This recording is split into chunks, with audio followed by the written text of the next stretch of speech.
Bonjour à tous, bienvenue à ce webinaire que nous avons souhaité faire avec vous pour ces mois de novembre en finalisation. Donc, nous avons le plaisir avec notre partenaire Nucléon d'organiser aujourd'hui un webinaire à votre attention orienté sur la sécurisation de vos endpoints avec l'outil IA. Bien évidemment, vous savez qu'on vient de terminer la semaine du numérique qui avait pour intitulé l'IA au cœur de la transformation digitale. Sankfis, qui est votre partenaire, a souhaité marquer encore plus l'événement en organisant ce webinaire avec un partenaire stratégique.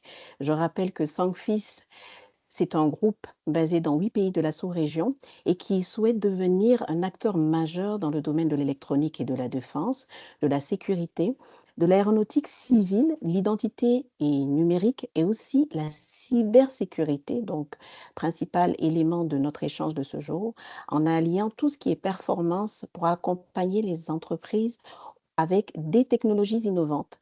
Cette vision, nous la partageons et nous espérons qu'elle conviendra à vos activités.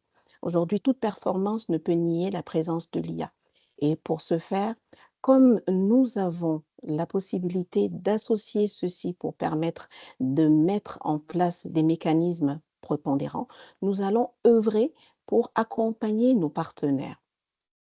Sankfis, comme je l'expliquais tout à l'heure, a souhaité donc mettre en place, à travers son positionnement sur le domaine de la sécurité, des éléments importants et des partenariats en exergue pour répondre à tout ce qui est défense, comme je le disais, avec des partenariats stratégiques.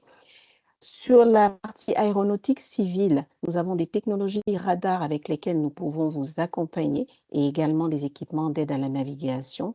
La cybersécurité et la gestion de risques sont pour nous des éléments majeurs qui donneront à vos infrastructures la stabilité et bien sûr la sécurité intéressante à avoir pour permettre les accès aux personnes indiquées.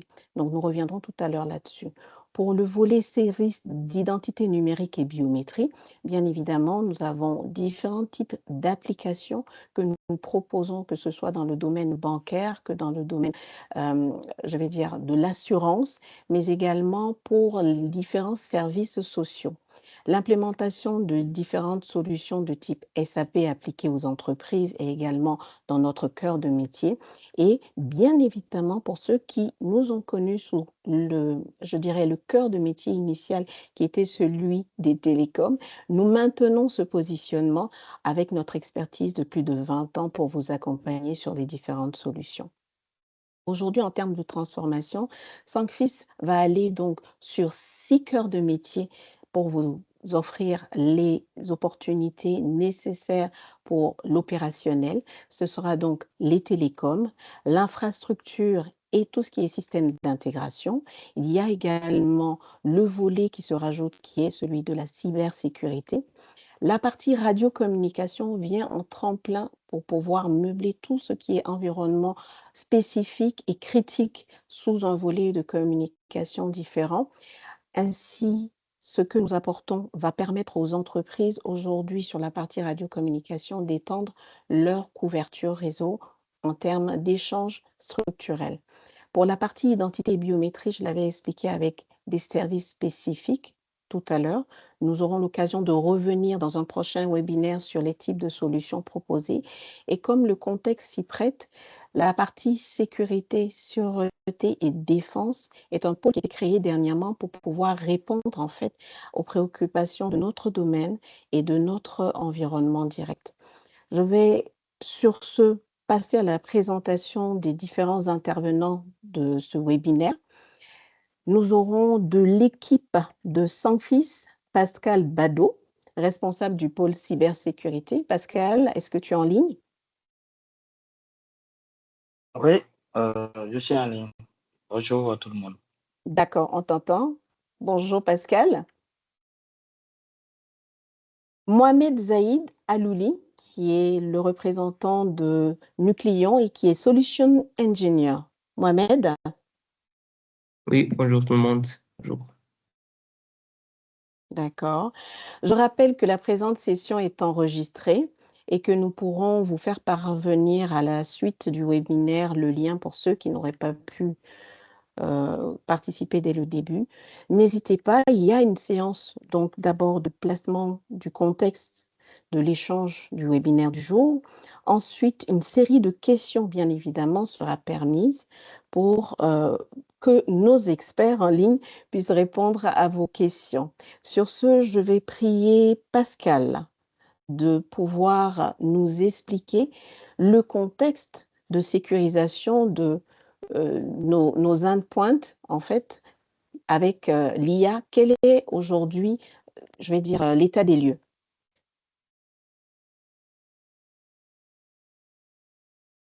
Pascal? D'accord. Alors, merci beaucoup. Oui, je t'entends parfaitement. Alors, merci beaucoup, Lucie. Zé, tu peux revenir à la diapo précédente?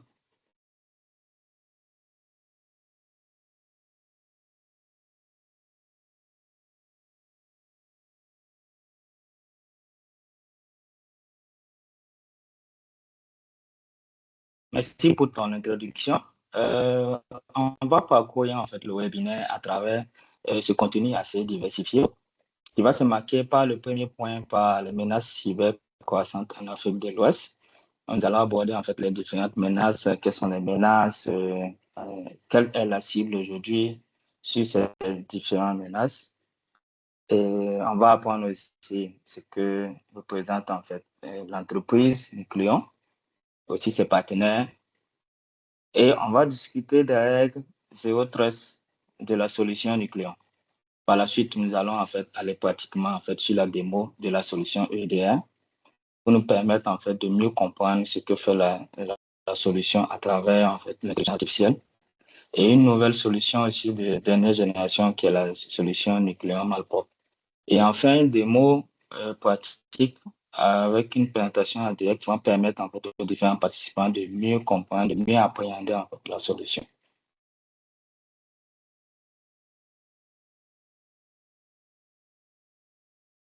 Alors, quelles sont les menaces aujourd'hui cybercroissantes en Afrique de l'Ouest?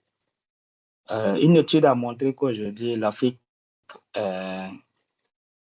comment dire, est devenue une véritable cible stratégique pour les criminels. Et on a tous remarqué, les attaques se multiplient et touchent principalement les États et les institutions financières, y compris les opérateurs de télécom. Les motivations de ces attaquants sont diverses, à savoir le vol financier, l'espionnage, le sabotage et encore les perturbations de services essentiels. C'est vrai que avec l'avancée technologique, la région de l'Afrique de l'Ouest se digitalise assez rapidement, mais les outils de protection ne suivent pas vraiment toujours à la même vitesse. Et cela crée une fenêtre idéale sur les cyberattaques.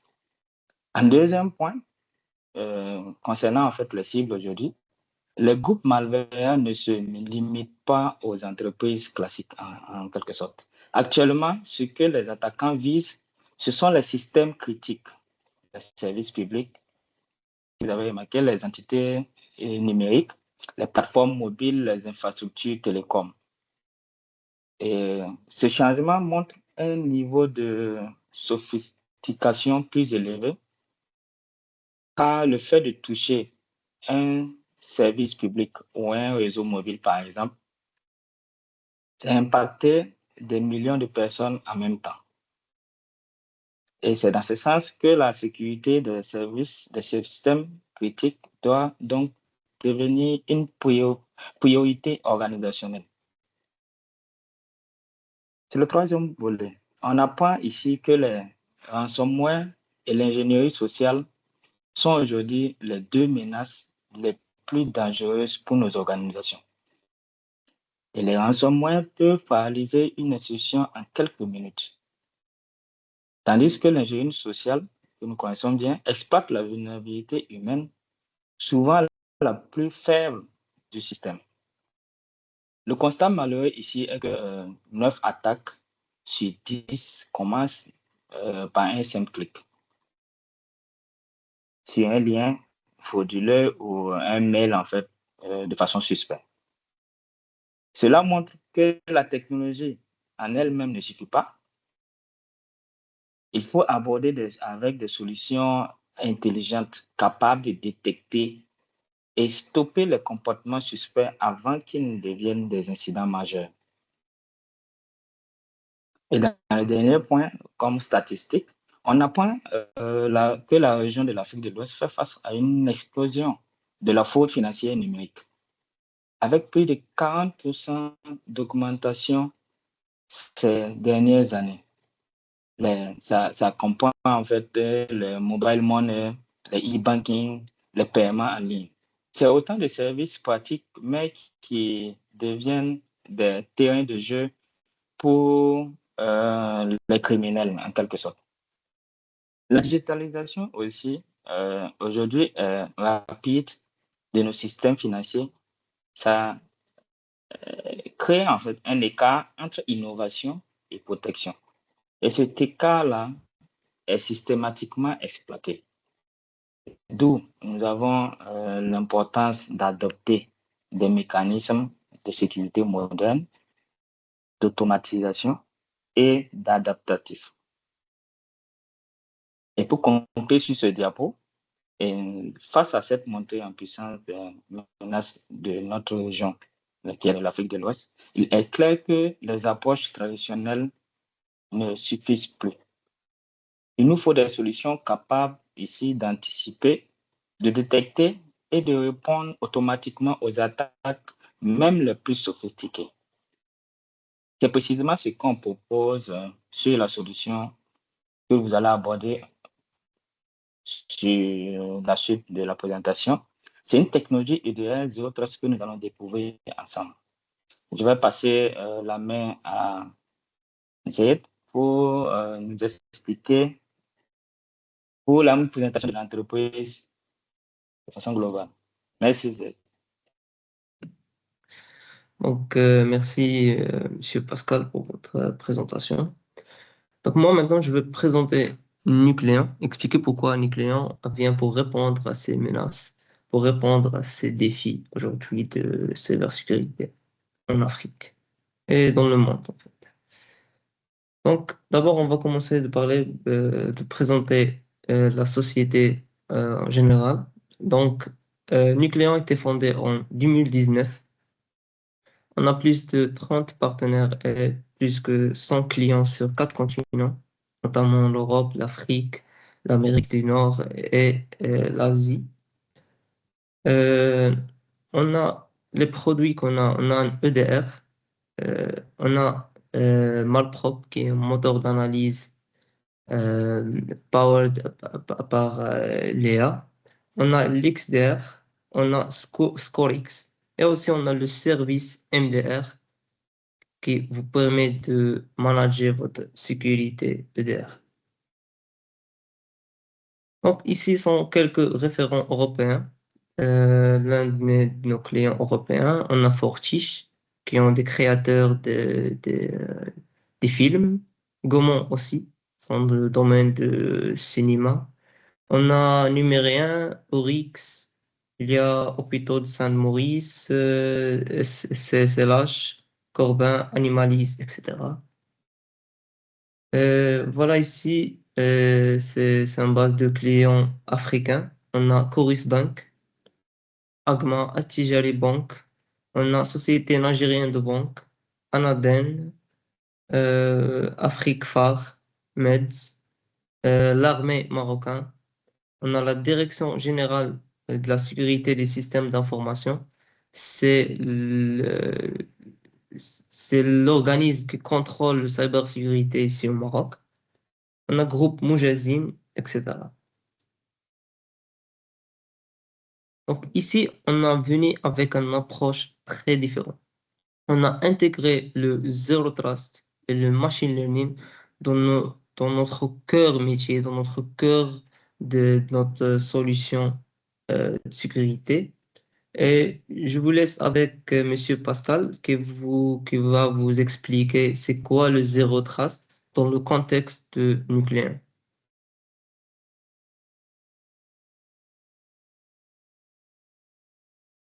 Monsieur Pascal, vous Merci. avez la Oui, parole. merci, Zé. Merci pour ta présentation. Alors, on entend parler souvent des 013, on se demande en fait, en réalité, c'est quoi? Qu'est-ce que la règle 013? Le 013 repose sur un principe assez simple, c'est-à-dire ne faire jamais confiance par défaut. Ça veut dire qu'on ne fait pas confiance, quel que soit le réseau d'intérieur et d'extérieur. Et la logique ici, dans les environnements traditionnels, beaucoup d'actions sont autorisées automatiquement sans vérification. On a dû le constater. La solution supprime cette confiance implicite en imposant un contrôle de système de chaque action, chaque processus et chaque communication. Et cela permet en fait de réduire drastiquement les risques liés aux mouvements latéraux, aux accès non autorisés et aux attaques silencieuses. Sur le deuxième volet, nous allons parler en fait de l'interaction qu'il y a entre les utilisateurs, les systèmes et les applications. Ici, chaque interaction, qu'il s'agisse d'un utilisateur, d'une application ou d'un processus, système, est analysée en temps réel par la solution nucléaire. Au lieu d'accorder des privilèges très larges, comme le font les autres solutions, la plateforme applique des règles extrêmement précises, contextuelles et définit ce qui peut faire quoi, quand et comment. Et cela évite qu'un simple compte compromis puisse devenir une porte d'entrée pour compromettre tout le réseau. Le troisième point, comment sont gérées les règles zéro trust? C'est assez important de le savoir. L'un des avantages clés de la solution nucléaire, c'est que les zéro trust ne sont pas créées manuellement. Elles sont gérées automatiquement grâce à l'observation des usages réels dans l'organisation. Ça veut dire qu'on te fait une phase d'observation d'abord et on applique les règles derrière cette phase d'observation-là, ce qui fait que la plateforme apprend les comportements légitimes et propose ensuite des règles très affinées qui peuvent être validées et ajustées par les responsables. Ça veut dire rien n'est défini à l'avance. On fait d'abord l'observation et lorsque l'observation est faite, il y a des règles qui sont définies, mais qui sont validées et ajustées par les responsables qui sont de la sécurité de l'organisation. Et cela garantit une sécurité strictement adaptée.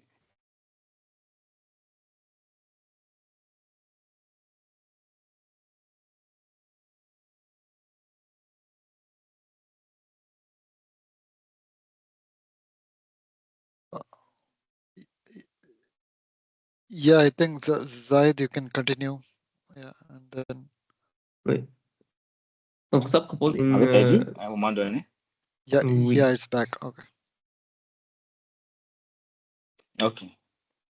D'accord. Je disais en fait comment on gère les actions malveillantes non autorisées depuis la plateforme. L'application Zero Trust Concluant est extrêmement efficace. Les actions suspectes malveillantes simplement sont autorisées, sont immédiatement bloquées. L'objectif est clair ici, c'est de ne pas permettre à toute attaque de progresser sur le réseau entier, ou soit sur l'ensemble en fait, du système d'information. Ce qui est intéressant, c'est que l'activité légitime continue en toute fluidité sans interruption. On renforce la sécurité sans ralentir les opérations et ce qui est essentiel pour les environnements critiques comme les banques, les télécoms et les services publics, ou les services publics. Alors, pour conclure, grâce à cette approche Zero Trust automatisée, la solution de sécurité des endpoints est avec précision.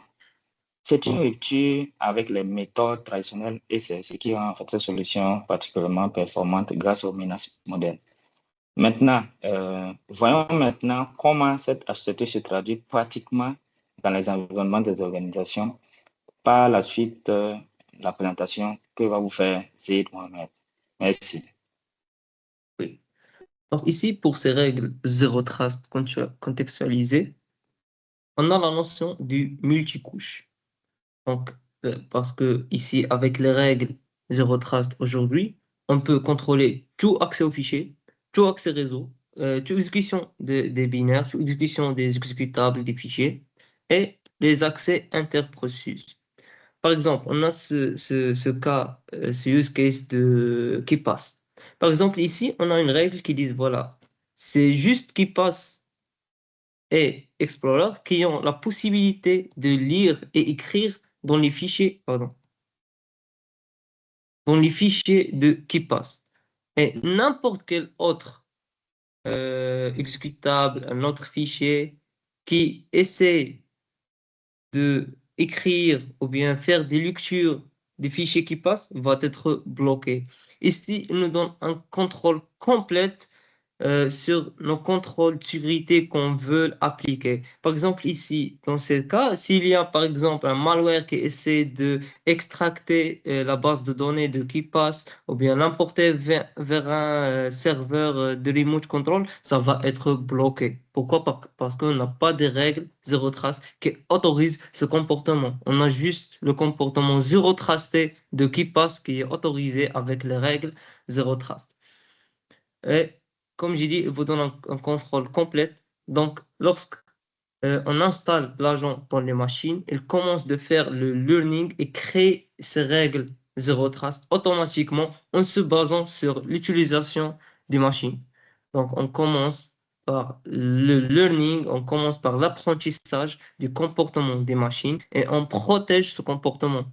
Donc, on apprend le métier, on protège le métier, avant de passer à nous protéger contre ce qu'on ne connaît pas. Donc, on commence d'abord par protéger et durcir ce qu'on a et ce qu'on connaît.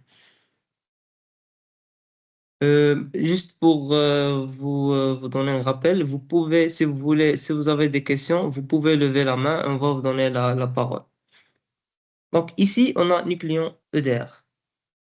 Donc, le besoin de protection. Oui, allez-y, monsieur Omar, vous avez une question? Bonjour, je vous remercie vraiment pour cette brillante présentation. Donc, avant qu'on aille loin, je voudrais savoir quelle est l'architecture de Nucléon. Est-ce que c'est un serveur client? Comment ça se passe déjà avant de définir les règles d'accès et autorisation? Merci. Pour Nucléon, il y a un serveur de management et il y a les agents qui sont installés dans les postes d'utilisateurs. Donc, les agents communiquent tous les événements avec le serveur. J'espère que ça répond à votre question. Oui, allez-y. Oui, oui, merci beaucoup. C'est parfait. Très bien. On va discuter l'architecture en détail après. On a un slide pour discuter l'architecture pour Nucléon. Donc, ici, l'EDR. Donc, ici, l'EDR vient pour répondre au besoin d'avoir une sécurité, une protection qui est contextuelle. On ne veut pas veut dire, voilà, une sécurité qui est générale, voilà cette sécurité. Parce que le contexte se diffère d'un organisme à un autre organisme. Par exemple, une banque, le contexte de protection d'une banque, ce n'est pas le même contexte de protection d'un organisme de télécommunication ou bien un organisme qui fait la vente des produits de pharma, etc. Donc, on a ces menaces, ces use cases. Par exemple, dans le domaine du santé et pharma, on a des menaces, un ransomware qui se propage via des partages réseau et chiffres analysés et chiffre les dossiers des patients. Donc ici, ce qu'on peut faire avec les règles zéro trace nucléaire, on peut restreindre tout accès par rôle et on peut segmenter les partages. On peut bloquer, avec ces règles zéro trace, on peut bloquer tout mouvement latéraux. Donc on peut contrôler ces partages réseau, etc. Pour le domaine des finances et banques, par exemple, on a des malwares qui interceptent les sessions bancaires via des plugins. Donc ici, Nucléon, seules les applis approuvées accède aux portées. Donc, avec les règles Zero Trust, comme on a fait avec l'exemple de KeePass, on va juste autoriser les process qu'on veut avoir l'accès à ces portées. Donc, ça, tout plugin inconnu, tout process inconnu, toute application inconnue que veulent accéder va être bloqué et alerté. On a le domaine des constructions. Par exemple, on a des ordinateurs externes compromis et tentent d'accès à un serveur sensible. Donc, ici, on a la possibilité de vérifier l'intégrité de la connexion. Et si ça paraît qu'elle n'est pas intègre, qu'elle n'est pas légitime, on peut isoler la machine automatiquement. On a aussi, pour le contexte des organismes qui font du SaaS, qui font des services IT. Par exemple, vous trouvez des fois un développeur ou de l'organisme télécharge un code open source qui contient des backdoors, ou bien des malwares. Donc ici, on peut, avec les règles Zero Trust, contrôler ça aussi.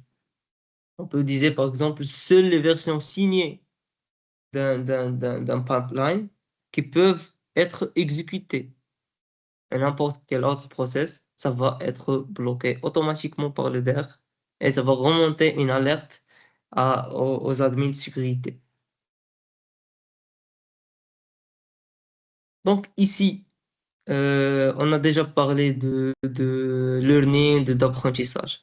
Parce que Nucléon aujourd'hui a ajouté une quatrième couche par rapport à la protection dans le workflow d'EDR. Donc, il y a, je pense que vous êtes familier avec des autres solutions. Et toutes les autres solutions commencent par la détection. Aujourd'hui, Nucléon commence par la prévention. Donc, on commence par la prévention. On fait le durcissement des systèmes et des applications qu'on a avant de passer à la protection. Donc, on commence par une phase d'apprentissage. Cette phase d'apprentissage, on va absorber tous les utilisateurs et toutes les utilisations des machines. En se basant sur ces utilisations, un modèle IA va créer des règles Zero Trust. Et ces règles Zero Trust vont être validées par nous avant de passer à la protection où on a la détection. Donc ça, il nous permet de protéger ce qu'on a, protéger ce qu'on connaît avant de passer à détecter ce qu'on connaît pas. Dans la phase de détection, donc on ne se base pas sur les bases de signature, des trucs là, parce que c'est obsolète et ce n'est pas suffisant. Donc aujourd'hui, on fait du machine learning pour identifier les menaces émergentes. Donc aujourd'hui, on a un modèle IA qui fait la détection en se basant sur le machine learning. Donc, on n'est pas une solution qui vont être des signatures et chaque fois on a besoin de faire des mises à jour à nos signatures pour rester protégé, tout ça. Non. Après, on a la réponse. Donc ici, on a intégré tous les outils de réponse nécessaires pour répondre à une incident de sécurité dans notre EDR. Donc, on vous donne la possibilité de détecter et répondre à un incident sans avoir le besoin de vous déplacer vers la machine en question.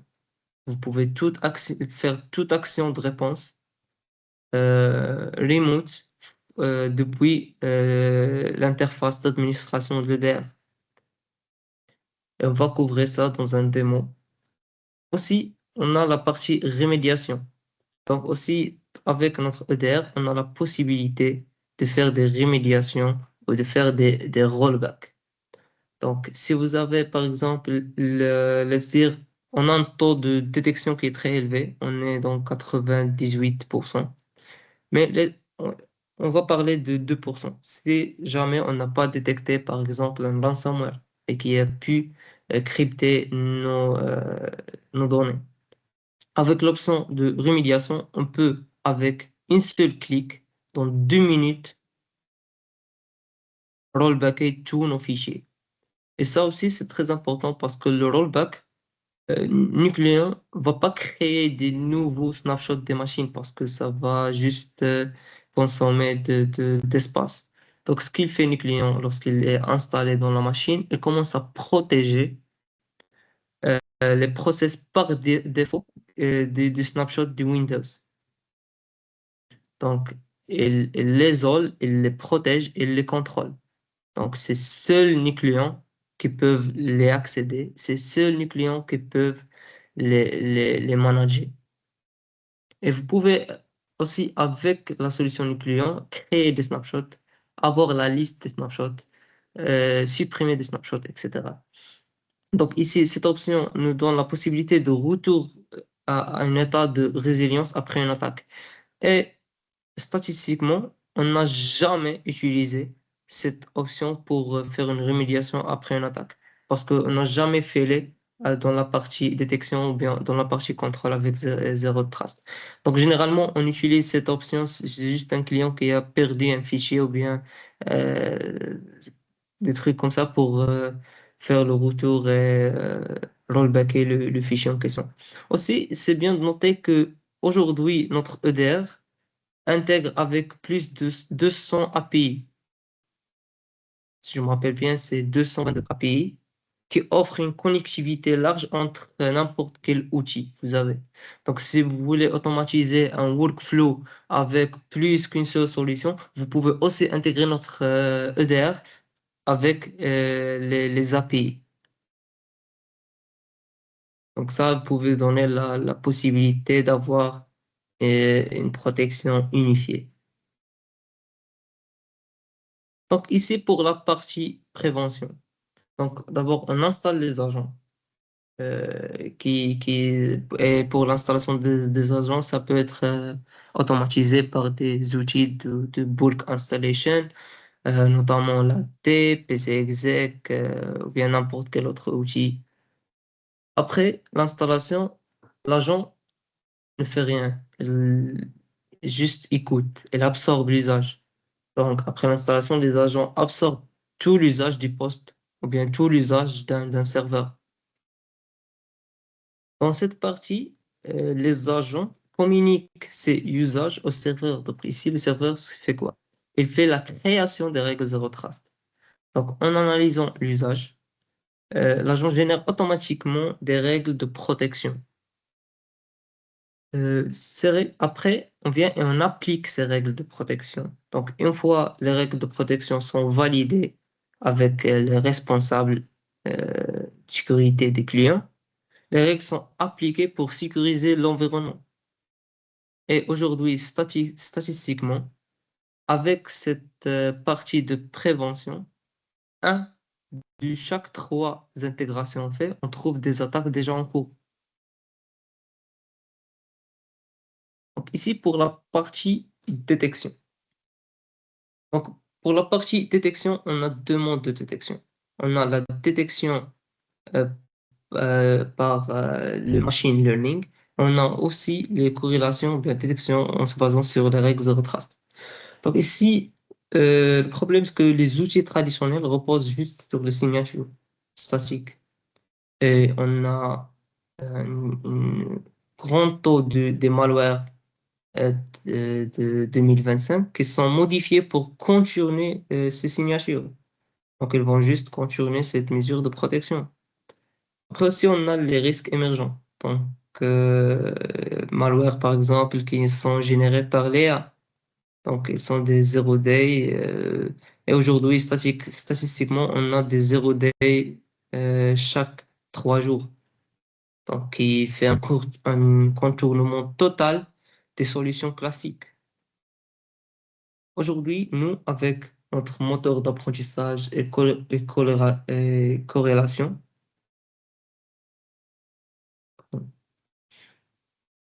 on peut détecter les schémas, pas seulement les signatures. Donc, on fait la détection zero day et la détection des attaques fileless. Donc, en se basant sur les règles Zero Trust, plus le taux de détection élevé, aujourd'hui, nos clients notre solution EDR peut vous protéger contre les menaces 0D. Donc, un menace, il y a 2 minutes qu'il est apparu, vous êtes protégé par Nucléon. Un menace, il y a 3 secondes qu'il est apparu, vous êtes protégé avec Nucléon. Et aussi, il y a des alertes contextuelles avec moins de faux positifs parce que on sait le bruit de faux positifs avec les EDR, c'est un grand sujet. Aujourd'hui, avec la phase d'apprentissage, on diminue ce bruit de faux positifs. Donc, on a presque zéro faux positif. Parce que tout ce qui est autorisé, c'est déjà créer les règles dans la phase d'apprentissage.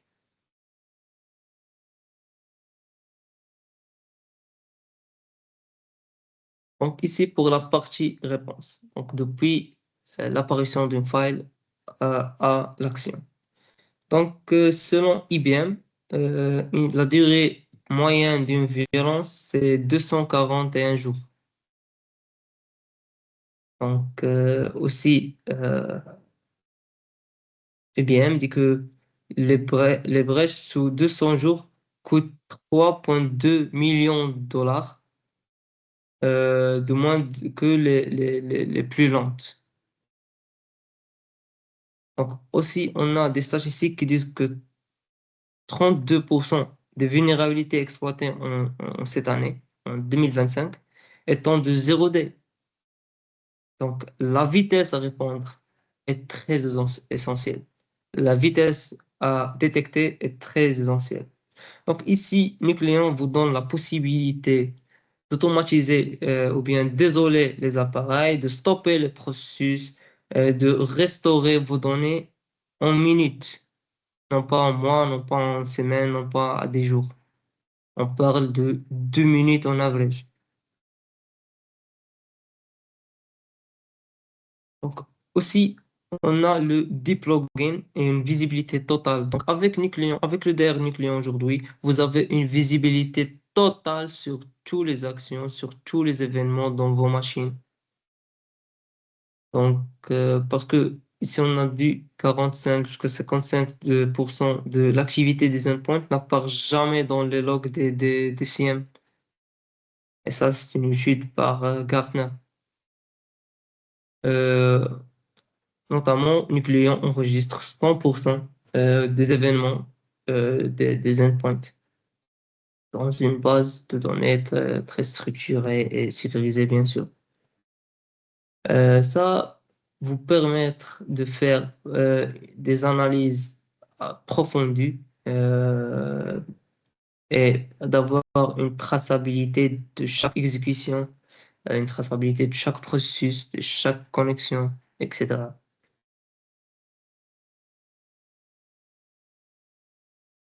Aussi, pour la partie réponse, on a les actions à distance.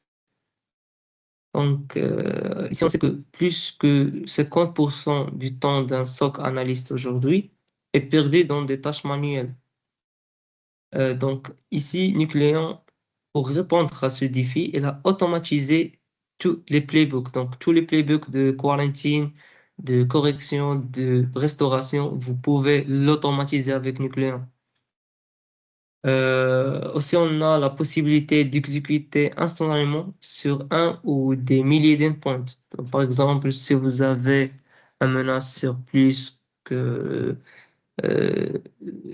100 endpoints ou bien 200 endpoints, ce n'est pas possible d'aller vers chaque endpoint faire l'action, ou bien lancer une remote action sur cet endpoint, après sortir, entrer sur un endpoint, lancer une remote action. C'est justement, ce n'est pas possible, ce n'est pas idéal, ce n'est pas user-friendly. Donc aujourd'hui, avec Nucléon, vous pouvez lancer une remote action sur un groupe de machines à la fois. Donc aussi, on a la réduction de MTTR jusqu'à 80 jours. Ça, c'est très important parce que, comme on a dit, la réponse vite est très essentielle aujourd'hui en se faisant à ces défis de sécurité. Donc ici pour la partie rémédiation. Donc d'abord, d'abord, laisse parler sur les coûts des remédiations lentes. Donc, par exemple, ici, selon Coveware 2025, une durée moyenne d'arrêt après un ransomware, c'est 22 jours. Aussi, selon IBM, la désorganisation opérationnelle représente 52% des coûts. Aussi, on peut parler de nettoyage manuel qui laisse souvent des traces. Donc ça prouve l'idée à des réinfections. Aujourd'hui, avec Nucléon, vous pouvez faire le nettoyage du système avec un clic. Donc, dans un clic, vous faire la remédiation, vous restaurer vos datas et aussi vous faire le cleaning du système. Donc, si jamais un ransomware vous attaque, avec cette clic, vous pouvez rétablir vos fichiers, vos données, supprimer le ransomware, supprimer le child process de ce ransomware, supprimer les fichiers qui ont été créés par ce ransomware, rétablir toute modification faite avec ce ransomware ou bien ce malware, etc. dans une seule clic. Donc, on a parlé de suppression automatisée des mécanismes de persistance. Ça aussi aide à réduire le downtime de plusieurs semaines à quelques minutes. Donc, une réponse qui est vite va nous permettre de reprendre notre activité normale plus vite, bien sûr. Donc, ici, pour les méthodes de déploiement supportées, donc ici, on offre plusieurs modèles de déploiement. On peut faire les clouds souverains. On peut installer sur site ou bien on-premise. Ou bien on peut faire l'installation sur site RGAP. Donc, la différence ici, c'est que sur site, le serveur va avoir une connexion Internet vers nos serveurs d'update pour pusher les updates des modèles IA, etc. Sinon, on peut faire une installation RGAP, d'où le serveur n'a aucun accès à le réseau extérieur. Et avec ça, on livre les mises à jour avec des supports physiques selon le choix du client. Et ce genre d'installation, on l'a fait avec, par exemple, l'armée ici au Maroc. Donc, le client peut choisir n'importe quel mode de déploiement qu'il veut.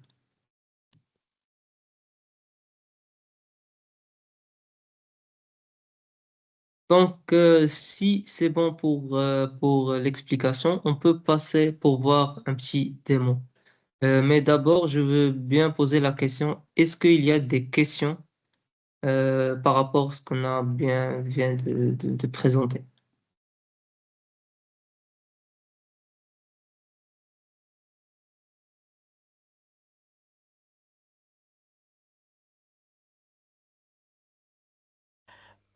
Euh, je me permets de prendre la parole parce que j'avais levé la main. J'ai une question sur nos deux mêmes.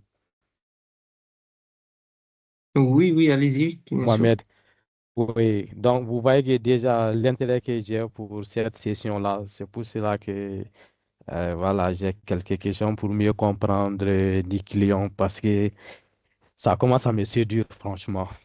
C'est une solution que j'apprécie vraiment. Et par rapport à cela, donc, au cours de votre présentation, il y a une partie où vous avez expliqué l'installation du client et le serveur, que le client, une fois installé, va se connecter au serveur pour appliquer les règles des stratégies, voilà, qui ont été programmées au niveau du serveur. Maintenant, ma question, c'est par rapport à cette connexion. Est-ce que la connexion se fait via le réseau local ou bien même si le client se déplace dans un autre endroit, parce qu'il peut arriver que voilà, la personne se déplace au cours d'une mission, est-ce que le client, une fois dans un autre coin, aura la possibilité de se connecter toujours au serveur afin d'appliquer les règles qui ont été programmées sur le serveur? Ça, c'est la première question. D'accord? La seconde question, c'est de savoir la solution Nucléon, est-ce que c'est multi-OS? Je vais dire par là, est-ce qu'on peut le déployer sur d'autres systèmes et en dehors de Windows? C'est ça D'accord. les des préoccupations que j'avais. Merci beaucoup. Merci. Donc, ces deux questions sont très, très, très intéressantes. Donc, pour la première question. Donc, pour la première question, les agents communiquent avec le serveur pour avoir les mises à jour des règles. Donc, même si l'agent est offline, même si l'agent ne communique pas avec le serveur, vous êtes toujours protégé. Pourquoi? Parce que quand vous installez la première fois, quand vous passez en protection la première fois, l'agent envoie des heartbeats pour avoir les règles qu'il doit appliquer. Et ces heartbeats s'envoient chaque 2 minutes. Donc, elle a déjà dans leur cache, elle a les règles qu'il doit appliquer. Donc, même si la connexion vers le serveur se coupe, vous êtes toujours protégé par les règles zéro trace. Donc, même par exemple, si vous avez une infra sur site d'où le serveur peut juste communiquer en interne et vous prenez vos PC et vous êtes en déplacement, vous ne pouvez pas se connecter, vous n'avez pas de VPN par exemple, vous êtes toujours protégé. Et les règles s'appliquent toujours. J'espère que ça répond à votre première question. Oui, plus ou moins, mais étant donné que, comme vous le savez maintenant, avec le IA, il y a tellement la rapidité de création de virus qui sort. Maintenant, prenons un utilisateur X qui a déjà l'agent. L'agent applique, il a téléchargé les règles déjà. Mhm. Maintenant, au bout de quelques instants, l'agent est appelé à voyager. Il part en voyage hors pays. Et en ce temps, Ok. il y a un nouveau virus qui est sorti dont le serveur a fait la mise à jour et à mettre en place des stratégies. Maintenant, l'agent X qui est parti en voyage, si son agent ne communique pas avec le serveur, il risque d'être infecté parce qu'il a fait la mise à jour de sa base. C'est ça un peu la nuance que je voulais sortir, quoi. Merci. Je je vous comprends, mais non, il n'est pas en risque. Pourquoi? Parce que dans la phase d'apprentissage, on a déjà fait l'apprentissage de tout comportement zéro trusté des applications. Donc, n'importe quel process qui sort de ces comportements zéro trusté qu'on a autorisés, ça va être bloqué. Donc, s'il y a un malware, par exemple, qui infecte, on disait le Word, pour extraire des passwords, ou bien pour supprimer des snapshots, ou bien n'importe, ça va être bloqué. Parce que ce comportement n'est pas un comportement zéro trusté qu'on a autorisé. Yes, Est-ce que yes. c'est clair? C'est parfait, c'est parfait. Oui, c'est clair maintenant. Merci beaucoup. Merci. Merci. Bah, merci pour votre question. C'est une très, très, très bonne question. Et pour la question du OS, bah, on support Windows, on support Linux et aussi on support le macOS. Donc, probablement, c'est ma faute, j'ai donné les exemples juste avec Windows, mais on supporte les trois systèmes d'exploitation, Windows, Linux et macOS.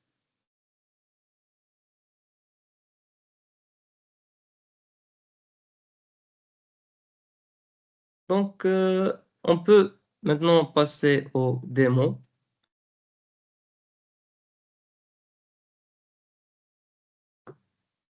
Voilà.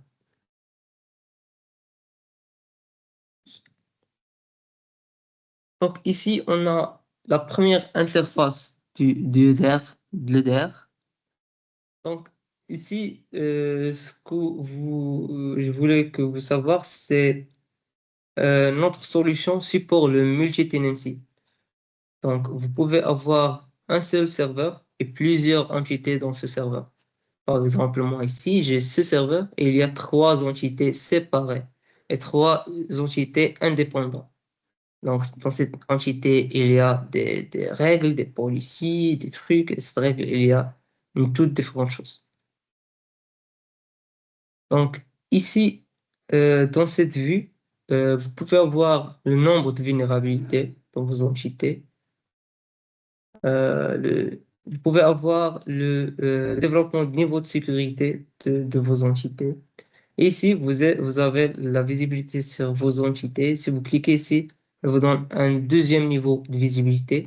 Combien de machines sont online, combien de machines sont installées au total, et c'est quoi la limite ou bien les licences que vous avez.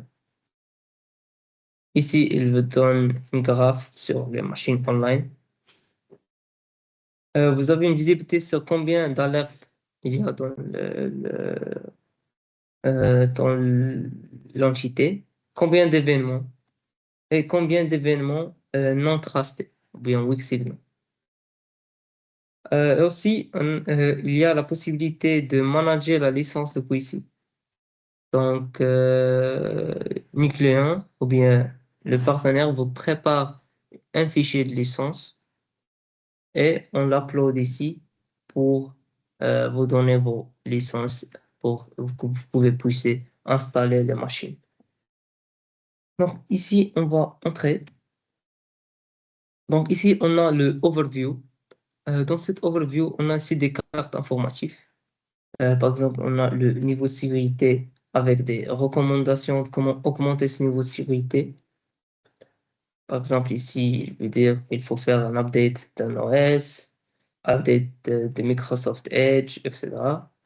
On a ici une visibilité sur le nombre de vulnérabilités sur cette entité et le nombre de menaces ou bien des alertes sur cette entité.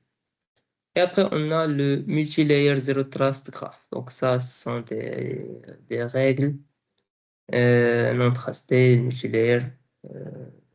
Ça, ce sont les processus et l'évolution. Ici, on a les alertes. Donc, dans les alertes, on a 3 niveaux de visibilité. Donc, on a 7 niveaux de visibilité. Je vous donne la date, le hostname, combien d'événements et le type de ces événements. Et si vous cliquez, vous avez un deuxième niveau d'information. Donc, c'est quoi les adresses concernées, s'il y a des fichiers concernés, s'il y a des processus qui ont été exécutés, s'il y a des processus qui ont été accédés, etc. Depuis cette vue-là, vous pouvez lancer des remote actions par un seul clic. Donc, par un seul clic, par exemple, je peux archiver cette thread. Je peux faire le rollback, un remediate. Je peux éteindre ou bien redémarrer la machine.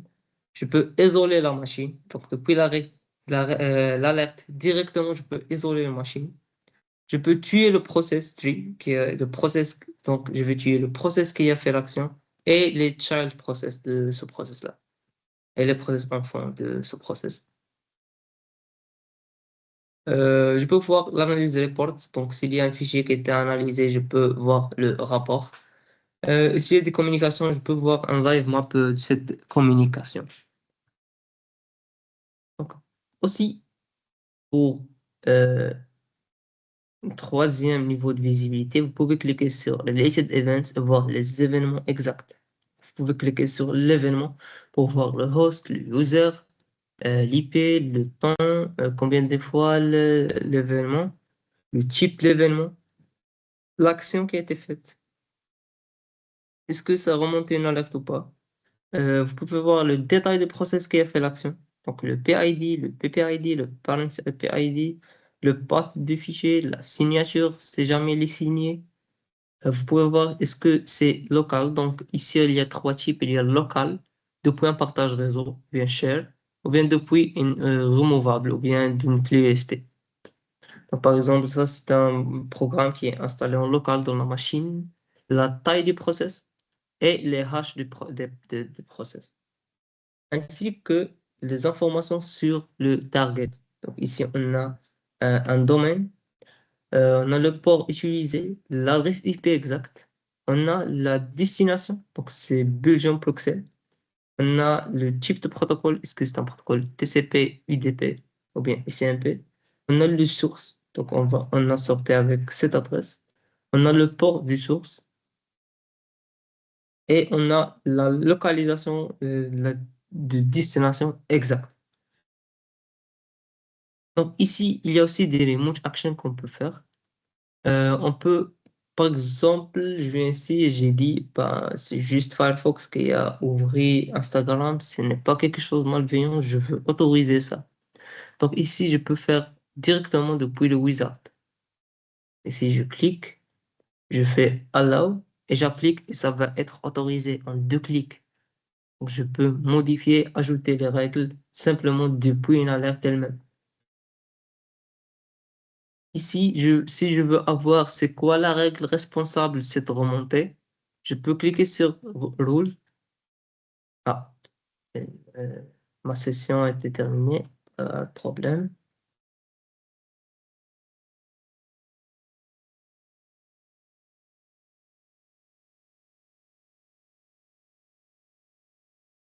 Donc, je peux cliquer sur Rule. Elle va me montrer la règle exacte et était responsable. Voilà, c'est ça.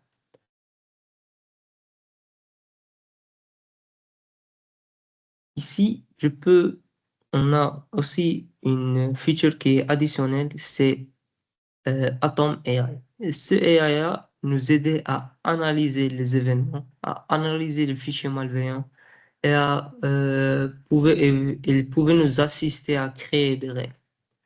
Par exemple, ici, si je clique sur Hunt Assistant, elle va commencer d'analyser et me donner des descriptions, security assignment, elle va me donner le contexte, elle va scorer le threat, elle va me donner des recommandations.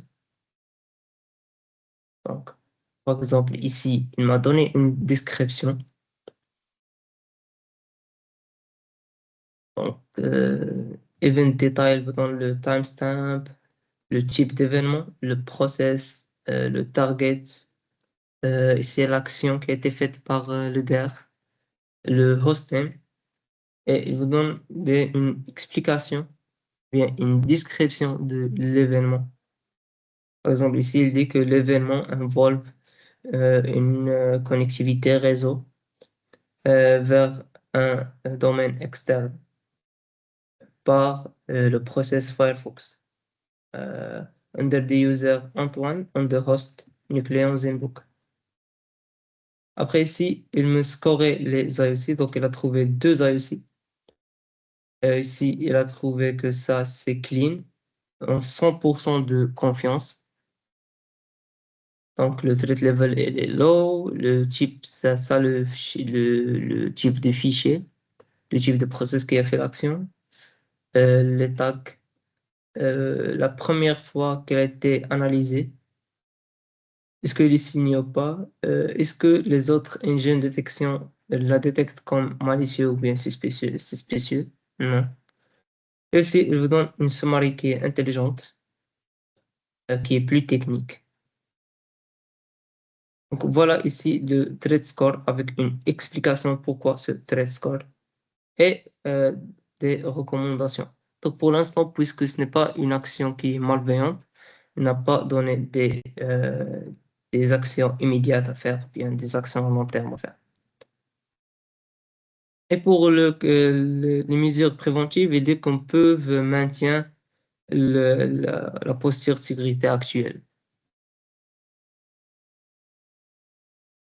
Donc c'est ça pour l'assistant. Et aussi, on peut faire des remote actions. Donc, on peut tuer le process qui a fait l'action. On peut faire un dump process memory du process qui a fait l'action. On peut télécharger le process chez nous. Si on veut l'analyser, par exemple, je vois un process qui a fait une action, mais moi, je ne connais pas ce process. Je peux le télécharger chez moi pour l'analyser. Et je peux faire rollback and remediate from the process. Donc, ici, ça va rollbacker and remediate toutes les modifications, par exemple, que le process a fait. Donc ici, partie Hunt, donc ici, vous avez une visibilité totale sur tous les événements, toutes les actions dans votre réseau. Et vous pouvez filtrer pour faire des threat hunting par n'importe ça. Vous pouvez filtrer par action, par un statique, l'IP du client, une commande, un child process ID, une destination city, si vous avez des communications vers une city ou bien une continent que vous voulez pas, vous pouvez l'investiguer. Destination IP, chercher par fichier. MD5, SHA-256, SHA-1. Vous pouvez chercher par une signature, euh, par un process, etc. Et on a la notion du world map. Donc, world map ici, ça vous donne une vision en temps réel sur vos communications réseau. Donc, par exemple, notre serveur qu'on utilise maintenant pour les démos est localisé en France. C'est quoi? C'est au Missouri. Voilà. Donc, c'est ça les communications réseau en temps réel de nos agents. Donc, ici, par exemple, je peux cliquer ici et voir les domaines exacts qui communiquent avec et combien de communications il y a. Pardon, je m'excuse. Donc ici, vous pouvez cliquer et investiguer et communiquer avec quoi exactement. Par exemple, ici, c'est communiquer avec Microsoft. Si on a une communication vers le Maroc, on peut cliquer, voir que voilà, c'est MSN. On peut cliquer ici, une communication vers l'Australie. On peut voir, voilà, c'est Microsoft, etc. Et ici aussi, vous pouvez ajouter, pardon. Ici aussi, vous pouvez ajouter des filtres pour des communications exactes. Donc, vous pouvez chercher les communications d'un host, d'un process, d'un user, d'un fichier, d'un fichier qui a une typologie de signature, etc.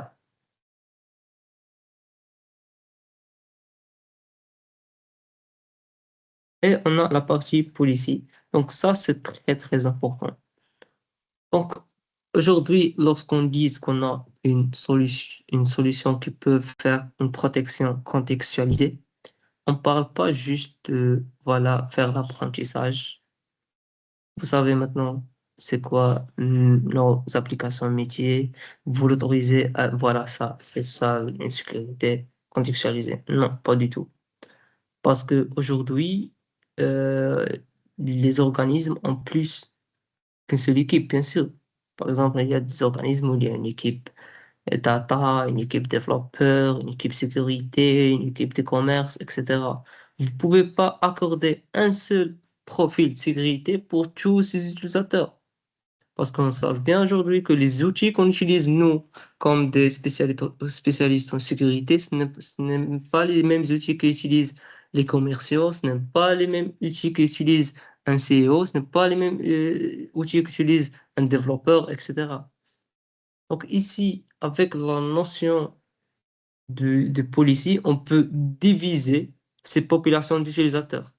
Donc on peut créer une, une policy de protection pour les développeurs, par exemple, une autre pour les commerciaux, une autre pour Customer Success, une autre pour les personnes de IT Support, etc. Donc ici, pour donner plus de, de valeur à notre approche Zero Trust. Parce que si on dit aujourd'hui qu'on travaille avec une valeur, avec une philosophie de Zero Trust, et on donne l'accès à des outils d'administration à n'importe qui, bah, ben, il est où le Zero Trust? Donc aujourd'hui, on peut customiser des profils de sécurité et l'accorder à les machines qu'on veut. Par exemple, ici, on n'a pas de bons exemples, mais je vais prendre une entité où il y a un mieux exemple. Par exemple, on a cette entité. Par exemple, ici, dans cette entité, j'ai une protection pour les trainings, une protection pour les formations, j'ai une protection pour l'équipe Research and Development et j'ai une autre protection pour les équipes MDR. Donc ici, vous voyez que ce n'est pas le même nombre d'applications parce qu'ils n'ont pas les mêmes autorisations d'accès, ils n'ont pas les mêmes, les mêmes accès.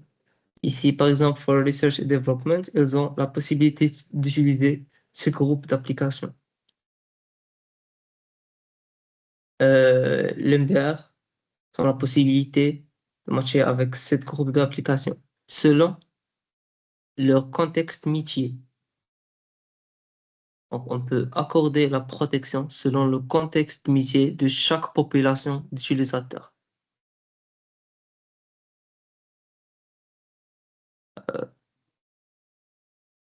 N'hésitez pas, s'il y a des questions, de lever la main. On va vous donner la parole.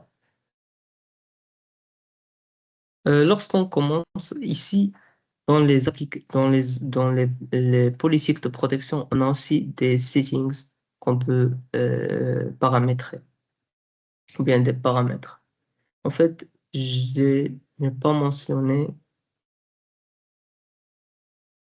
j'ai oublié de mentionner que aussi la solution est multilangue. Vous pouvez faire anglais, français ou arabe. Je pense qu'on peut continuer avec français pour l'instant. Donc ici, on a deux modes dans les policiers. On a mode alerte uniquement et on a mode protection ou bien mode protégé. Donc dans le mode alerte uniquement, il n'y a pas, c'est ici où on fait l'apprentissage par exemple. Donc, elle va notifier les administrateurs lorsqu'il y a des menaces ou bien lorsqu'il y a des logiciels malveillants qui sont détectés, mais elle ne va pas appliquer les blocages. Et ici, pour le mode protection, on va bloquer les menaces, les malwares et notifier les admins, ou bien notifier les administrateurs de la solution. Donc ici, si on veut le mode learning de commencer, on peut juste activer l'absorption. Donc ici, l'absorption nous permet de créer automatiquement des règles sécurisées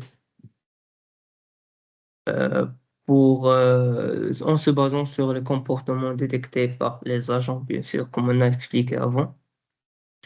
Vous pouvez activer ou bien désactiver la possibilité de partage d'analyse. Donc, s'il y a la détection des fichiers malveillants, est-ce que vous voulez que nous l'utilisons pour améliorer notre CTI?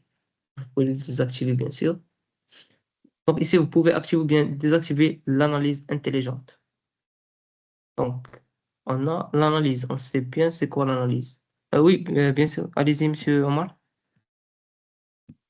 Oui, et merci encore, Mohamed. Je voudrais savoir maintenant, quand on déploie Nucléon, est-il pertinent d'installer un antivirus ensuite? Étant donné qu'ici, avec les policiers, on peut mettre en place plein de stratégies, voilà, des scans, voilà, contre les spyware, les ransomware. Je ne sais pas trop s'il est pertinent d'installer l'antivirus. Merci. Mais avec Nucléon, vous pouvez utiliser juste Nucléon et vous pouvez utiliser Nucléon avec d'autres solutions de sécurité. Il n'y a pas de problème. On assure une compatibilité totale avec n'importe quelle autre solution. C'est euh, c'est un choix technologique des clients en fait. Parce qu'on a déjà des clients, par exemple, qui nous disent, voilà, nous, on a déjà des solutions de sécurité. On veut Nucléon juste pour la partie zéro trust. Donc, on a ces types de clients. Vous pouvez utiliser Nucléon avec des autres solutions de sécurité et vous pouvez utiliser juste Nucléon, il n'y a pas de problème. Euh, c'est vrai qu'avoir plus qu'une solution de sécurité, ça semble plus intéressant parce que ça vous donne une multicouche, au-delà de multicouche qui est déjà présentée par Nucléon, mais ça reste un choix technologique de chaque client.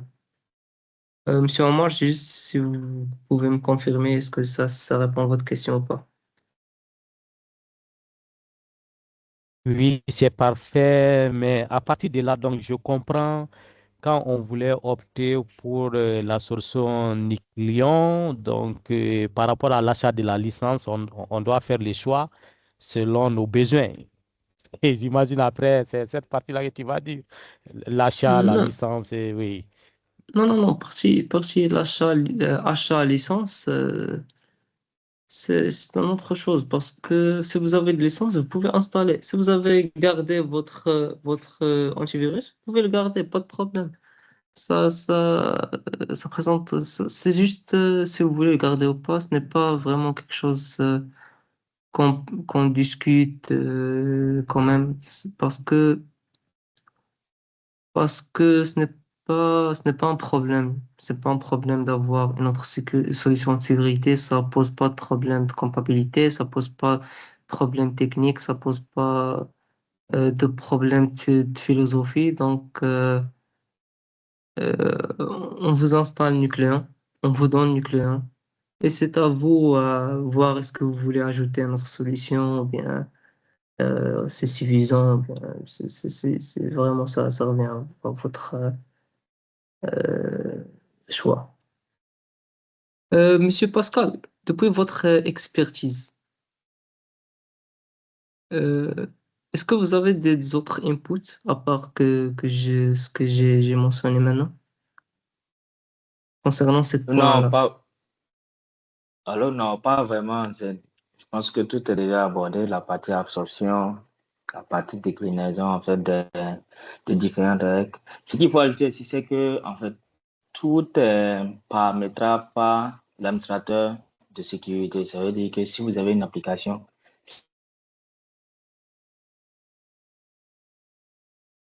spécifique, vous avez le choix, en fait, de le faire sur l'outil pendant la phase d'adoption.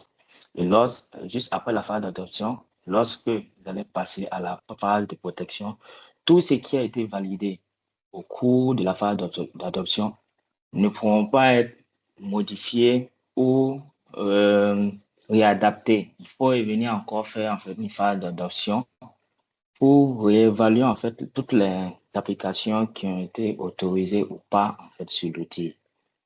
À part ça, je pense que tout a été abordé à mon sens. D'accord. Ah, je m'excuse. Parlez-vous ça? Je m'excuse. D'accord.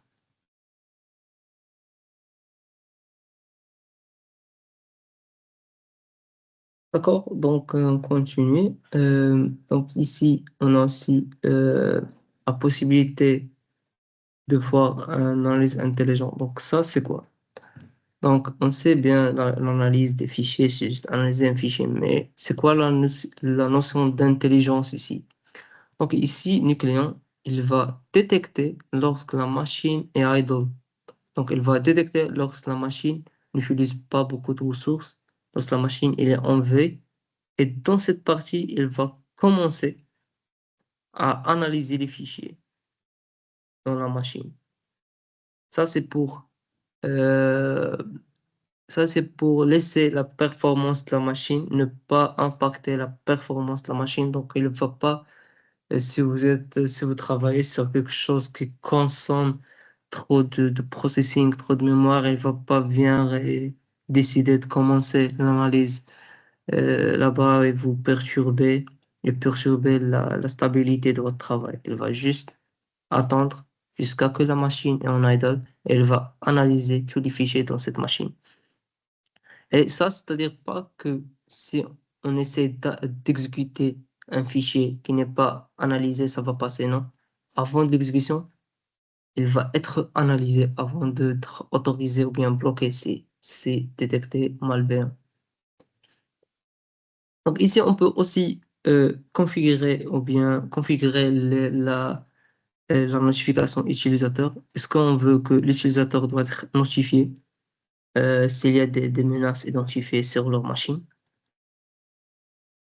Est-ce qu'on veut surveiller les activités réseau ou pas?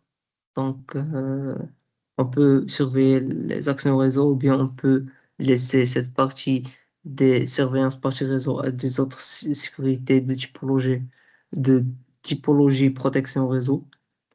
Et ici, la restauration, est-ce qu'on veut autoriser la restauration ou pas? Est-ce qu'on veut activer les snapshots?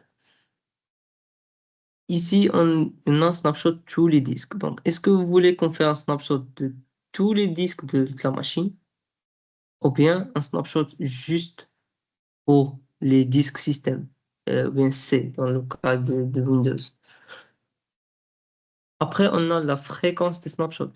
Donc, est-ce que vous voulez prendre des snapshots chaque 3 heures, ce qui est idéal, ou bien chaque 1 heure, chaque 6 heures, chaque 12 heures, jusqu'à chaque 1 mois. Donc, vous pouvez contrôler la fréquence des snapshots. Aussi, on a parlé avant du notion du heartbeat. Donc, c'est quoi un heartbeat? Donc, pour Nucléon, un heartbeat, c'est la requête que l'agent envoie vers les serveurs pour solliciter est-ce qu'il y a des nouveautés, est-ce qu'il y a des modifications dans les règles, etc. Donc, l'agent, par défaut, chaque 2 minutes, envoie des heartbeats. Voilà, chaque 120 secondes. Et ça, c'est aussi modifiable. Et ici, c'est la limite d'analyse. Donc, si on va voir ici, ça, c'est le taille maximale d'un fichier envoyé pour analyser. Ça, c'est aussi configurable. Donc, vous pouvez l'augmenter, le diminuer selon votre choix. Donc, juste 1000. OK. Ici, on a les filtrages des périphériques amovibles. Donc, ici, dans le cas où il y a des organismes qui utilisent des périphériques amovibles bien définis et qu'ils veulent bloquer tout autre support de stockage, on peut utiliser cette notion, on peut utiliser ce filtre-là pour autoriser juste ces supports de stockage tolérés par l'organisation. Par exemple, moi, dans ma organisation, j'ai une dizaine de clés USB que mes employés utilisent. N'importe quel autre support de stockage doit être bloqué. N'importe quel autre USB, n'importe quel autre disque dur doit être bloqué. Disque externe doit être bloqué. Donc ça, je peux whitelister mes clés par cette partie-là. Donc, vous donnez l'idée de fournisseur, l'idée de produit et le numéro de série. Et si jamais je ne sais pas l'idée, par exemple, des produits ou bien l'idée de fournisseur, Nucléon va vous donner un script et vous branchez votre clé, vous exécutez le script, elle va vous donner toutes ces informations. Il vous reste juste le remplissage. Donc ici, on a parlé des applications et vous voyez ici en haut, on a 99 applications par défaut. Mais c'est quoi une application? Donc ici, pour nous, pour le cas de Nucléon, une application, c'est un conteneur de règles de comportement zéro trusté d'une application. On prend l'exemple de KeePass. Donc dans l'application KeePass, vous trouvez les règles zéro trustées de l'application KeePass. Donc voilà, par exemple ici, c'est ça l'exemple qu'on a pris. Donc ici, on a juste Explorer et KeePass qui peuvent faire de lecture et d'écriture sur les fichiers KeePass. Et aussi KeePass, on ne dit pas que voilà, on peut avoir un malware qui s'appelle KeePass. Non. Parce que KeePass ici est identifié par signature. Donc n'importe quel process, on peut l'identifier par nom, par signature, par hash, ou bien par path.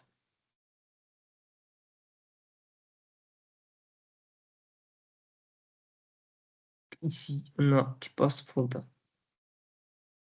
Donc n'importe quel autre process qui va essayer d'accéder à ce folder-là, elle va être bloquée, définitivement.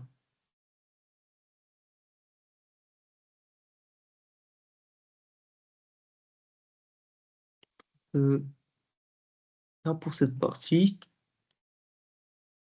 on a la partie vulnérabilité.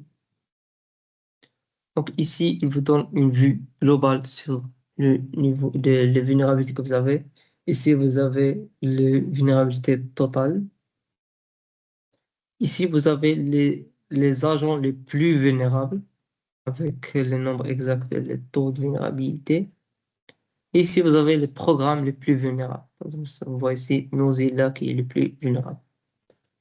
Si on descend en bas, on trouve que voilà, il vous donne l'application, l'éditeur, la version, combien de bien combien de machines ayant cette version de cette application et combien de CVE il y a dans cette application. Je m'excuse.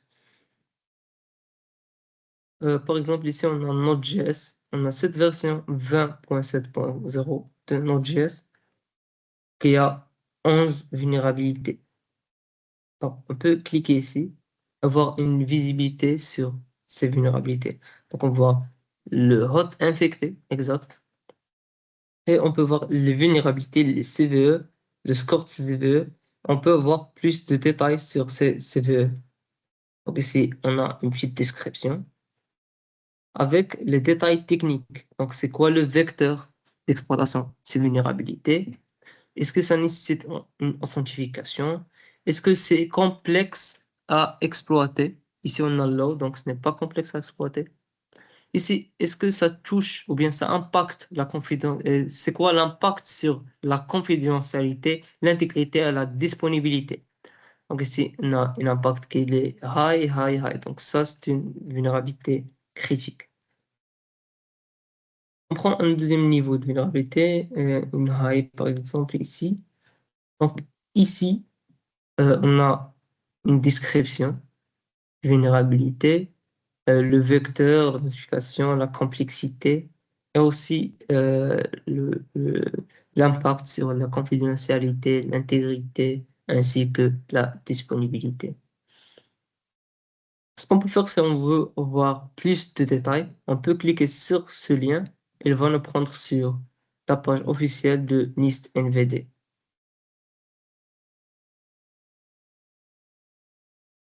Donc ici, pour les vulnérabilités logicielles.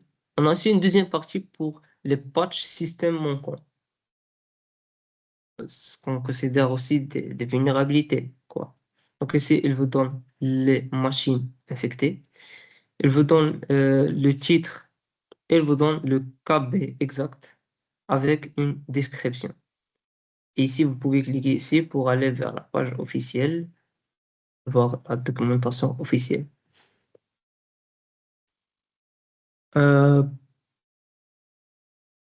Donc, c'est ça pour cette partie. On a aussi ici une notion de score de contexte. Donc ici, l'EDR fait des calculs pour en donner un score que vous pouvez utiliser pour se baser, pour manager ces vulnérabilités. Donc, il vous donne une visibilité de par quoi commencer. Parce que maintenant, je sais par exemple que j'ai plusieurs applications vulnérables, mais je ne sais pas commencer avec quoi. Donc ça, le context score ou bien le score du contexte, il vous donne la visibilité d'avec quoi commencer à patcher. Par exemple, ici, dans ce cas, j'ai besoin de commencer à patcher cette Mozilla-là. Donc, il fait le calcul se basant sur combien de machines sont infectées, c'est quoi la criticité des vulnérabilités sur le programme et c'est quoi l'impact. Donc, il fait ses calculs et il vous donne un score.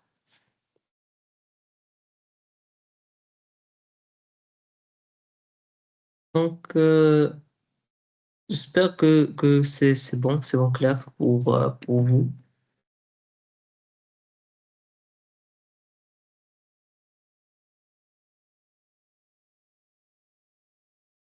Donc, maintenant, on va passer à une démo pratique. Oui, allô? Oui. Ah, ok, d'accord. Et merci, vraiment merci pour cette présentation des mots. Nous avons participé, déjà posé des questions, comme à la phase où sont encore invités s'ils le souhaitent formuler des préoccupations, questions de compréhension et aussi des besoins spécifiques. N'hésitez absolument pas, le chat est disponible, mais actuellement, Je n'ai pas de questions en ligne, donc je ne vois pas de main levée. Je ne sais pas si de ton côté tu en as. Pascal? Pascal est-il en ligne? Oui.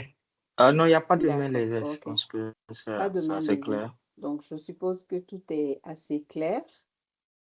Oui, Passe. j'espère. D'accord.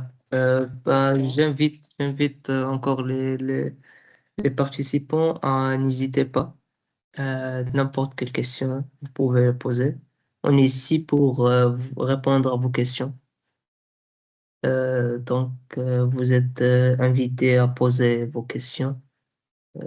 On reste entendu pour voir votre feedback, votre question, pour que ça soit plus intéressant pour vous. N'hésitez pas. Je rappelle que Euh, le thème du webinaire du jour, on a un intervenant. Non. Donc, je rappelle que le thème du jour, c'est sécuriser les endpoints avec l'IA. Allô? Oui, on vous entend très bien. Oui, on t'attend. D'accord. J'entendais une voix de fond. Hein?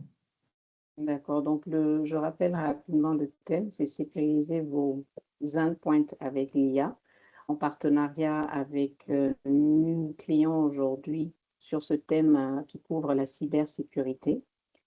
Aujourd'hui, les menaces sont très sophistiquées et nombreuses. Donc, si on ne s'arme pas de certains outils, il serait difficile de pouvoir y faire face. Je remercie encore Zaïd de nous avoir si bien édifiés et d'avoir parcouru l'ensemble des solutions que offre le partenaire Nucléon.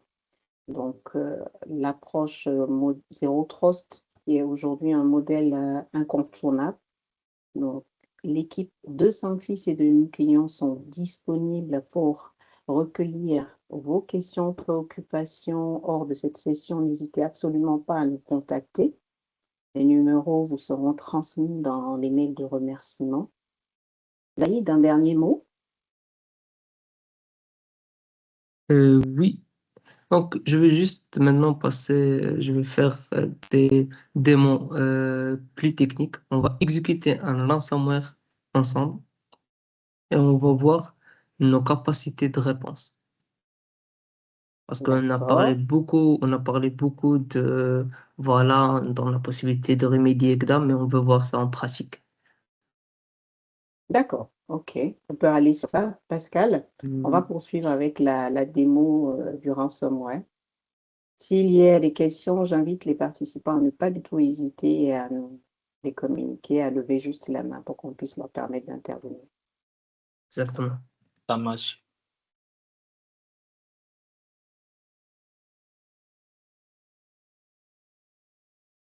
Donc, voilà. Donc, ici, j'ai une machine virtuelle et voilà mon agent. Parce que, voilà, comme ça, c'est bon, je pense. Donc, ici, on a téléchargé un ransomware qui s'appelle Word.exe. Donc, ici, d'abord, j'ouvre cette fenêtre juste pour vous montrer qu'on n'est pas dans la protection, on est dans le mode alerte. Donc, on est dans le mode d'apprentissage, on n'est même pas dans le mode protection. On disait jamais, par exemple, si on est attaqué dans cette phase-là. Et voilà. Donc, ça, c'est notre ransomware. On va l'exécuter maintenant. Donc, j'ai double-cliqué. On revient ici pour voir les événements. Voilà. Il a commencé à faire des actions. Comme vous voyez. Tout ça, c'est weak signal. Donc, tout ça, c'est un comportement qui n'est pas trusté par Nucléen. On va monitorer le comportement.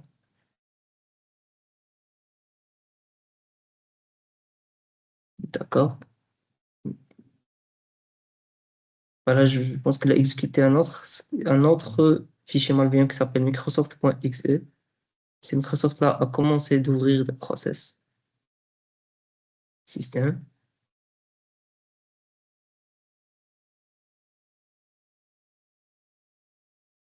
En fait, la machine maintenant est en train d'être détruite.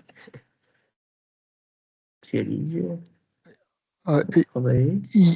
Yeah, hello Zaid. I think we are a bit longer On than time. webinar time. I think we can just wrap up. Yeah, wrap up and. Ok, it's done. So, maintenant, on a les machines, on a les fichiers qui ont été cryptés et il a créé un fichier TXT pour nous demander le racine. Donc, ici, depuis le console, notre console EDR, on peut juste venir sur la partie hand, on cherche l'exécution. On fait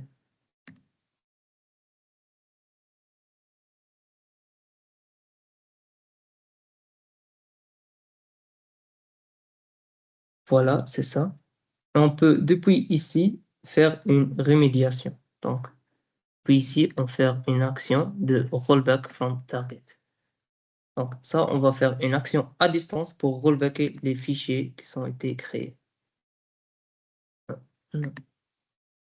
Non, ce n'est pas la bonne configuration. Pense. Donc, voilà, c'est ça. Ici, je fais rollback and remediate from target. Comme ça, je fais create. Et maintenant, dans ma machine virtuelle, pardon, dans 2 minutes, rollbacker tous mes fichiers.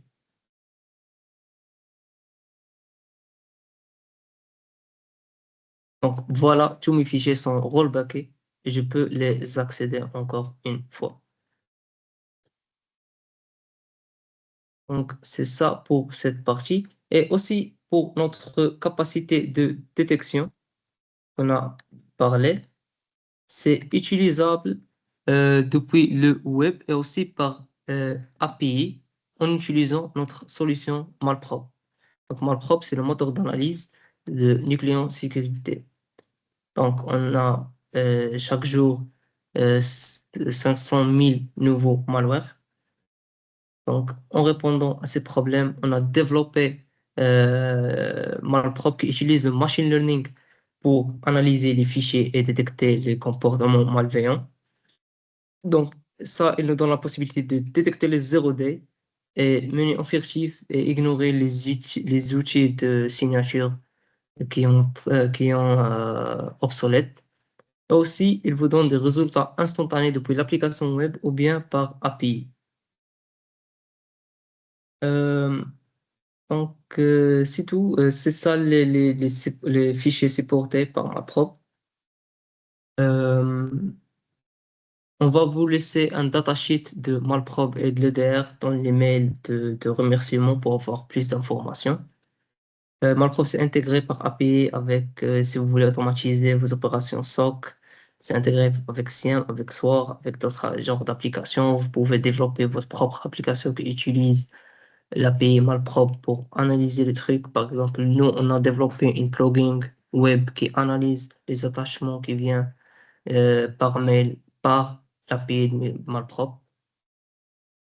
C'est ça l'interface web.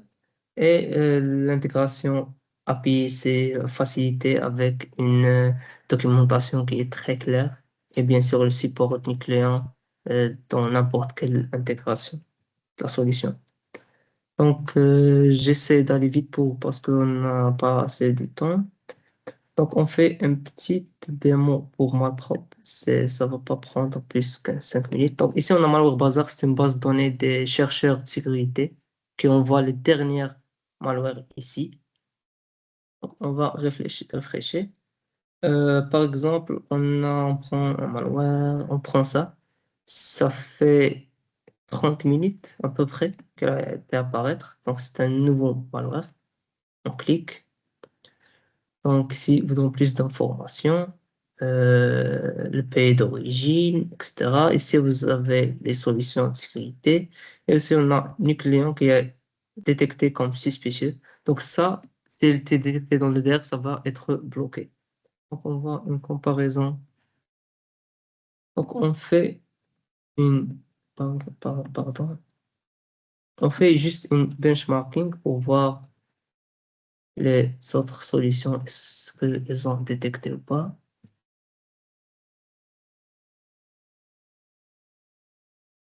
Voilà. Par exemple, ce fichier-là a été détecté seulement par 12 opérateurs.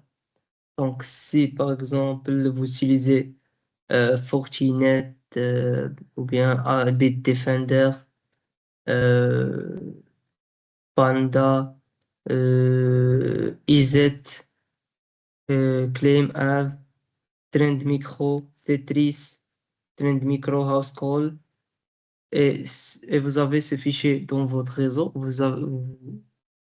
vous pouvez être attaqué parce qu'il ne le détecte pas. Par contre, le client détecte comme suspicieux, il va les bloquer, il va vous remonter une alerte pour voir est-ce que vous voulez l'autoriser ou pas. Donc, c'est tout. Merci Merci Zaïd. beaucoup. Merci Merci beaucoup. infiniment. Spidan. Je pense que nos clients ont été largement édifiés sur les solutions de Nucléon qui, aujourd'hui, quel que soit l'existant du client, peuvent être rajoutés et donc pour renforcer les niveaux de sécurité. Nous invitons les clients à bien vouloir formuler des questions, que ce soit par chat ou par la suite à l'adresse email de Sankfis ou à nous contacter. Nous sommes permanemment donc en relation avec l'équipe Nucléon. Avec nos équipes, nous serons en mesure de faire le dimensionnement de vos besoins, mais également de proposer des proof of concept. Zaïd, je parle sous ta réserve, des proof of concept pour leur permettre vraiment de comprendre cette solution et éventuellement de pouvoir envisager très rapidement l'intégrer à leur infrastructure pour renforcer les niveaux de sécurité. C'est bien ça, Zaïd?